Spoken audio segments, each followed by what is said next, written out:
मैं सूरज सिंह आज आपके लिए आपके हिंदी व्याकरण का मैं बहुत ही इंटरेस्टेड और बहुत ही इंपॉर्टेंट चैप्टर लेके आया हूँ। ये चैप्टर आपके पाठ्यक्रम को देखते हुए ना ही सिर्फ आपके प्रतियोगी परीक्षाओं से संबंधित भी, यानी अगर आप कभी भी भविष्य में हिंदी से कोई भी परीक्षा देंगे, आपके हिंदी के प्रश्न आएंगे तो उसमें इन सारे चैप्टर से ज़रूर प्रश्न पूछे जाते हैं।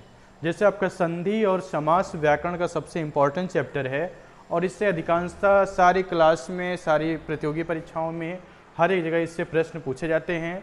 इन सारी चीज़ों को ध्यान में रख के मुझे लगा कि मुझे आप तक ये बात पहुंचानी चाहिए जिससे आप हिंदी में अपनी समस्याओं को दूर कर सकें और संधि और समास से संबंधित अपने डाउट को आप दूर कर सकें। तो आइए हम लोग पढ़ते हैं संधि और समास। संधि समास, सबसे पहले हम आपको बताएंगे संधि समास में क्या अंतर होता है, यानी संधि क्या होती है, समास क्या होती है। तो यहाँ पे बहुत ही सिंपल भाषा में, बहुत ही सरल भाषा में संधि की परिभाषा, समास की परिभाषा, उसके एग्जाम्पल लिखे हुए हैं।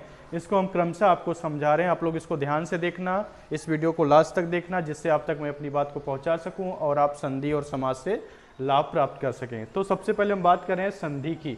संधि क्या होती है, ध्यान रखना है। संधि और समास में अंतर इतना होता है, संधि हमेशा वर्णों के बीच में होती है और समास हमेशा शब्दों के बीच में होता है। तो संधि की परिभाषा होगी दो वर्णों के मेल से, ठीक है।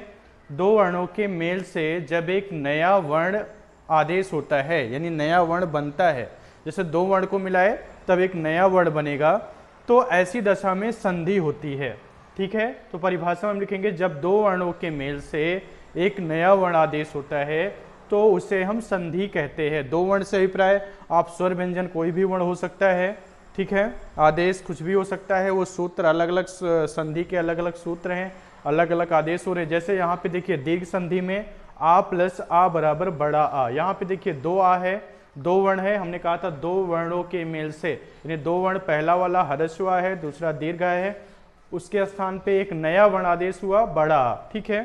तो ये आपका हो गया संधि, दीर्घ संधि का एग्जाम्पल है। इसी तरह गुण संधि का भी एग्जाम्पल होता है, छोटा आ प्लस ई बराबर ए। देखिए यहाँ पे छोटा आ है, ई है, दो वर्ण है, दोनों के स्थान पे एक नया वर्ण ए आदेश हो गया।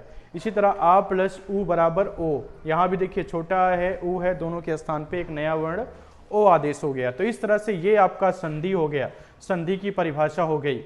इसी तरह से आप समास की परिभाषा जानेंगे, उसके एग्जाम्पल जानेंगे तो दोनों का अंतर अपने आप कर सकते हैं और समझ सकते हैं।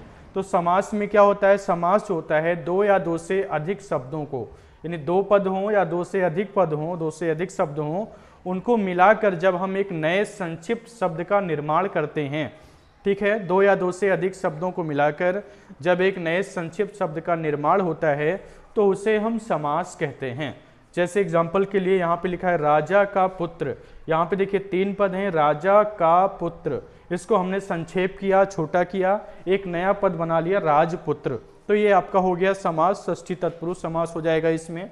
इसी तरह से आपका है माता और पिता। माता पिता में देखिए तीन पद हैं, माता और पिता, तीनों पद को हमने संक्षेप किया तो एक पद बन गया माता पिता। इसी तरह से चतुरानन, चौराहा, दशानन, ढेर सारे पांच जो समास होते हैं, सबके समास के एग्जाम्पल अलग अलग हैं। यहाँ पे मेरा अभिप्राय सिर्फ आपको संधि और समास के बेसिक अंतर को बताना था, जिसको हमने इस वीडियो में बताने का प्रयास किया है। इसी तरह से संधि का विस्तृत रूप है, संधि अनेक प्रकार की होती है, स्वर संधि, व्यंजन संधि, विसर्ग संधि, समास भी कई प्रकार के होते हैं। उसके क्रम में हम लोग इसी तरह से क्रमशः चर्चा करेंगे और हम आपको पुनः एक एक करके आपके पास वीडियो भेजते रहेंगे जिससे आप लोग अपने हिंदी को ज्ञान को विस्तृत रूप प्रदान कर सकें, हिंदी के क्षेत्र में बढ़ चढ़कर योगदान कर सकें और हिंदी भाषा का आप अत्यधिक विकास कर सकें।